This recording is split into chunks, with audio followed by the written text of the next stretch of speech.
आपनको salad खाइबा को भल लगे कि सावधान शरीर पई साजिपारे बड़ विपद। सुस्थ हेबा बदलरे पड़ी पारंती बेमार जानतु कारण। एही 5टी रोग थिले भूल रे भी खांतुनी कंचा सालाड। कौन खाइबे जानतु डाक्तरंक परामर्श। ओजन कमाइबा किंबा सुस्थ रहिबा पाई आमे प्रतिदिन सालाड खाइबाकू पसंद करिथाउ, किंतु आपण जानନ୍ତି कि किछि लोकंको पाई एही कंचा सालाड विष समान होई पारे।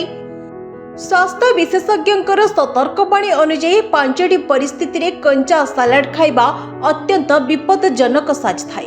प्रथमे जदि आपण गैस बा इरिटेबल बाउल सिंड्रोम रे पीड़ित तेबे कंचा परिबा अंतनळी को क्षति पहुंचाए। द्वितीय रे एडवांस्ड किडनी रोगी को एथिरु दूरे रहिबाकू डाक्टर परामर्श दियंती। तृतीय कारण दुर्बल इम्यूनिटी। रोग प्रतिरोधक शक्ति कम थिले कंचा सालाड सहजरे हजम हुए नहीं। चतुर्थ रे डायरिया किंबा पेट संक्रमण थिले सालाड रे थिबा फाइबर समस्या को आहुरी बढ़ाई दिए। एवं पंचम कारण हेउछि वर्षा दिन।